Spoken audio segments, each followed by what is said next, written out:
अस्सलाम वालेकुम एरीज़, मैं हारिस अज़मी प्रोफेशनल एस्ट्रोलॉजर आपकी खिदमत में हाज़िर हूँ एस्ट्रोलॉजिकल वीकली कैलकुलेशंस के साथ। लेकिन कैलकुलेशन देने से पहले मेरी तरफ से एस्ट्रोजेम्स की पूरी टीम की तरफ से आपको दिल की गहराइयों से ईद मुबारक।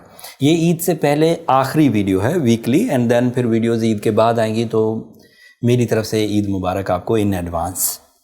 मेरे पास एस्ट्रोलॉजिकल कैलकुलेशंस में एक बहुत बड़ी खुशखबरी है, लेकिन एक ऐसी खबर भी है जिसमें अगर मोहतात तर्ज़ ज़िंदगी इख्तियार किया जाए तो ज़्यादा अच्छा रहेगा। दोनों टेक्निकल न्यूज़ जो हैं वो पहले बयान कर देता हूँ, फिर उसकी तफसील पूरी वीडियो में इंशाल्लाह आपकी खिदमत में पेश करूँगा। जुपिटर 10 मई को एरीज़ हाउस में आ जाएगा। यहाँ से जुपिटर का नया साल शुरू होगा। जुपिटर मोस्टली एक हाउस में 1 साल तक के लिए रहता है। वो पाइसेस हाउस में रहा, अब वो एरीज़ एंगल पर आ जाएगा। यहाँ से उसका फर्स्ट हाउस एंड देन यहाँ से वो एक पूरी 12 घरों की ऑर्बिटल मूवमेंट लेगा और 13 साल के बाद दोबारा एरीज़ हाउस में आएगा।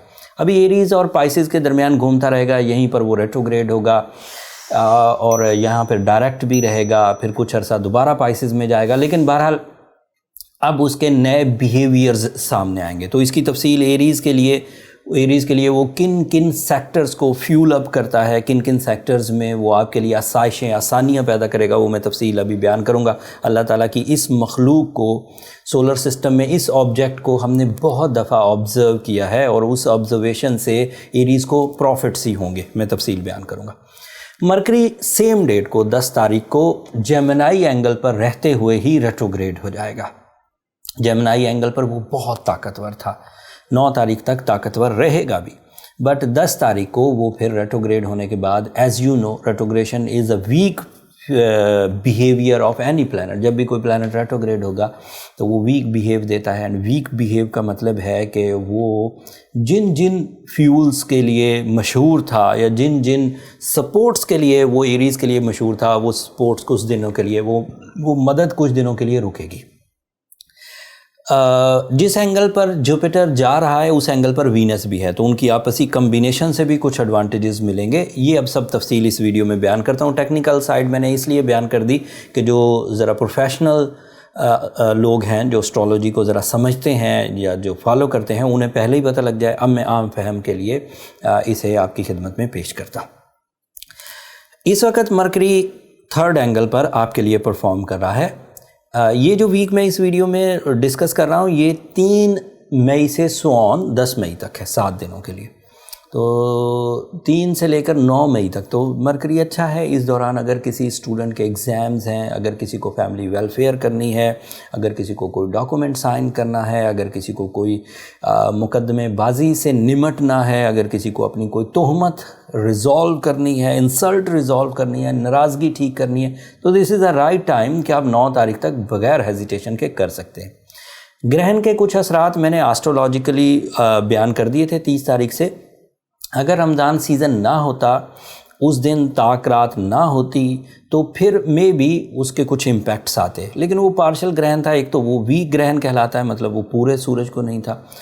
दूसरी बात मैंने बोली थी वो पाकिस्तान में दिखेगा नहीं, तो इसलिए वो थोड़ा कमज़ोर था। और तीसरी बात मैंने ये बोली थी कि जितनी भी पोजीशन ऑफ प्लैनेट्स हैं वो इतनी स्ट्रॉन्ग हैं ड्यूरिंग दैट ग्रहण कि जो सूरज का इम्पैक्ट है, अगर वो कुछ कमियां लाए भी, मान लें कि जैसे मेरे कुलीग एस्ट्रोलॉजर्स हैं, उनका ये मानना है कि ग्रहण दुनिया के किसी भी हिस्से में हो, वो अपना, मेरा भी ये मानना है कि किसी भी हिस्से में हो वो एस्ट्रोलॉजिकल इम्पैक्ट डालता है। बट अगर वो सिवियर सिचुएशंस पर हो, अगर वो कमज़ोर सी हालत पे है, तो उसका इतना ज़्यादा गहरा असर नहीं होता। लेकिन अगर मान लें कि होता भी है, तो अदरवाइज़ प्लैनेटरी पोजीशन बहुत स्ट्रॉन्ग थी। Position of mercury, position of Venus, position of Jupiter, ये इतने स्ट्रॉन्ग पोजीशन थी कि उसको इतना ज़्यादा असरअंदाज होने नहीं देते। तो वो पहलू भी अब जाता रहा। अब हमारे पास जुपिटर आ गया 1st एंगल पर, और ये अब आपके लिए कितने बेनिफिट्स देगा और मरकरी रेट्रोग्रेड होकर क्या कमज़ोरियाँ कर सकता है, ये तफसील बयान करता हूँ। मरकरी की वीकनेस आपको सिर्फ हेल्थ में थोड़े इश्यूज़ प्रोड्यूस करेगी, और स्पेशली आपके सोचने वाली हेल्थ में। आपके प्लान करने वाली हेल्थ में, आपकी क्रिएशंस वाली हेल्थ में, उस साइड पे वो सब माइंड से रिलेटेड है। उसमें कंसंट्रेशन भी है, उसमें माइंड स्किल्स भी हैं, उसमें कॉन्फिडेंस लेवल भी है, उसमें वोकल स्किल्स भी हैं, उसमें पब्लिक डीलिंग इम्पैक्ट्स भी हैं। ये थोड़े कमज़ोर पड़ेंगे।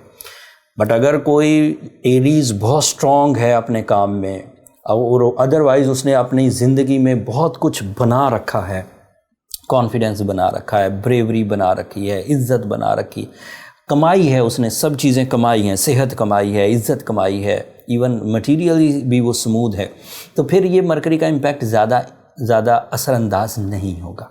लेकिन इग्नोर नहीं किया जा सकता। हार्श टॉक अचानक हो जाना, अग्रेसिव हो जाना अचानक, ब्लैंक हो जाना अचानक, एंड याद किए हुई चीज़ों का भूल जाना या याद करते हुए चीज़ों को डिले या ट्रबल फील करना, स्टूडेंट्स की बात, तो ये इश्यूज हो सकते हैं। और इस चीज़ों की सारी कमियों को आप दूर कर सकते हैं with the help of your stone therapy. वो मैं एंड पे बयान कर दूंगा। अब दूसरा जो पार्ट है इस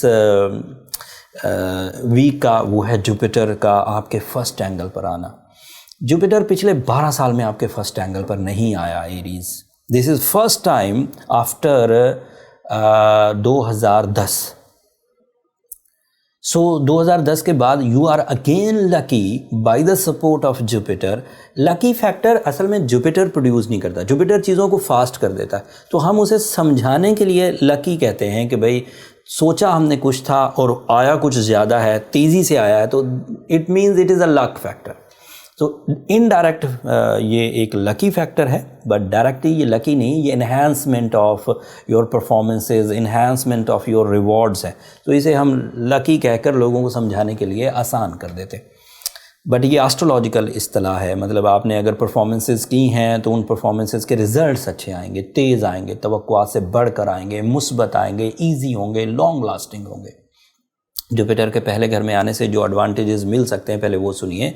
जुपिटर पर्सनालिटी डेवलपमेंट्स की वजह बनेगा, लर्निंग एबिलिटीज़ को इन्हेंस करेगा। ये आपके 9th एंगल का भी रिप्रेजेंटेटिव है। जुपिटर जब भी कभी अच्छी फॉर्म में हो तो लर्निंग एंड टीचिंग कैपेसिटी बढ़ जाती है, ऑल सेक्टर्स ऑफ लाइफ, चाहे वो रिश्तेदारी की साइंस सीखना हो, चाहे वो मजहबी बिलीव्स हों, चाहे वो बड़ों के साथ सोहबत इख्तियार करके जो बुजुर्गी एंड मैच्योरिटी मिलती है, या बॉसेस के साथ मिलकर जो बिज़नेस अवेयरनेस आती है, या टीचर्स के साथ मिलकर जो स्टूडेंट एक्टिविटीज़ होती हैं, ये सब अवेयरनेस, ये सब मैच्योरिटी, ये सब नॉलेज जुपिटर के एवज फास्ट हो जाएगी, अप्रॉक्सीमेटली 40%। और यहाँ से डबल स्ट्रेंथ सक्सेसेस शुरू होंगी। एक Aries personality, male, female, housewifes, students, creative artist, businessmans, कोई भी हो, उसकी माइंड परफॉर्मेंसेस यहाँ से बढ़ेगी। अब इन दो चीज़ों का तसादुम देखिए कि मरकरी रेट्रोग्रेड होकर माइंड परफॉर्मेंसेस में से कंसंट्रेशन डिक्रीज़ कर रहा है, जुपिटर आपके फर्स्ट हाउस में आकर माइंड साइंसेस को अप कर रहा है। अब इन दोनों में से जीतेगा कौन? श्योरली जुपिटर जीतेगा।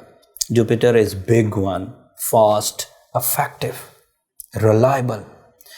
मरकरी एक छोटा प्लैनेट है और फास्ट है, तेज़ी से आता है, तेज़ी से चला जाता है। तो ये 2-1 हफ्तों के लिए, let's say end of May तक, 27-28 मई तक ये रेट्रोग्रेड रहेगा। तो उस रेट्रोग्रेशन का इम्पैक्ट मान लें अगर आपको तंग भी करे तो 3 हफ्ते करेगा, जबकि जुपिटर यहाँ पर जुलाई तक रहेगा। जुलाई के बाद इसने फिर इसी एंगल पर रेट्रोग्रेड हो जाना है, तो फिर वहीं पर कमज़ोर पड़ेगा।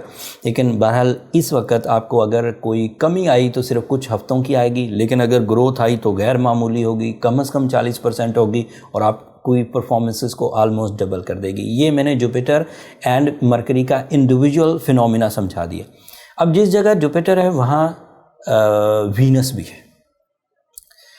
ये अब गैर मामूली है। तमाम वो एरीज जो रिलेशनशिप में किसी तरह का भी कोई कर्स फील कर रहे थे, किसी तरह के क्राइसिस फील कर रहे थे, ट्रबल्स फील कर रहे थे, शादी नहीं होती थी, शादी चलती नहीं थी, रिलेशनशिप में वो प्लेजर्स नहीं थे, रिलेशनशिप में वो बरकत नहीं थी, रिलेशनशिप में वो रिस्पेक्ट नहीं थी।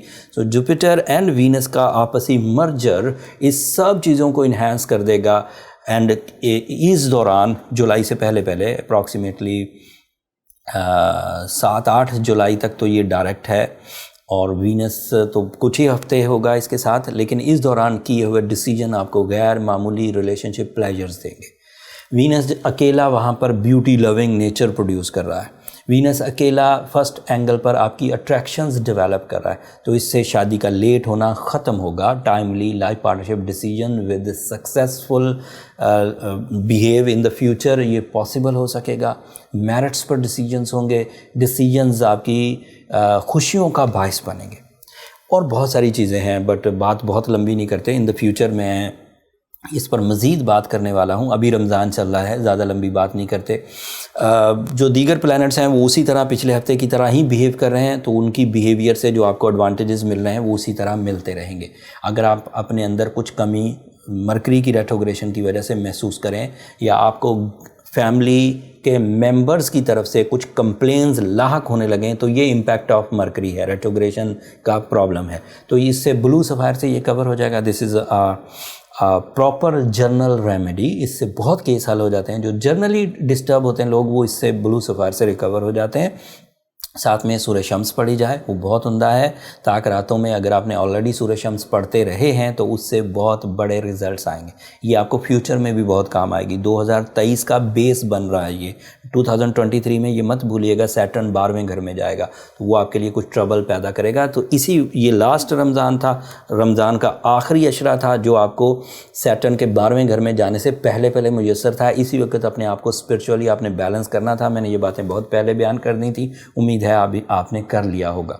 अगर कोई सेंसिटिविटी है तो अभी रिपेयर कर लीजिए, अदरवाइज़ फिर उलझन होगी। अगर कोई ऐसी चीज़ जो ये सब रेमेडीज़ परफॉर्म करने के बावजूद भी रिजॉल्व नहीं हो रही, तो फिर अपने पर्सनल कैलकुलेशंस की तरफ चले जाइए। नंबर ये नीचे चलते रहते हैं, इन पर रब्ता करके आप आने वाले जो इवेंट्स हैं उनकी डायग्नोसिस, उनके बारे में आपकी सलाहियतें किस कदर कारगर होंगी चेक कर सकते हैं। अगले हफ्ते तक के लिए अब मुझे इजाज़त दीजिए एरीज़। इन एडवांस मैंने ईद मुबारक कह दिया। अपनी खुशियों में, अपनी दुआओं में हमें भी याद रखिएगा। आपकी दुआएं हमारे लिए बहुत कीमती हैं। चैनल को सब्सक्राइब करना मत भूलिएगा। आपकी सब्सक्रिप्शन मेरी और मेरी टीम की हौसला अफजाई की वजह बनती है। अगले हफ्ते तक के लिए अल्लाह ने के बाद।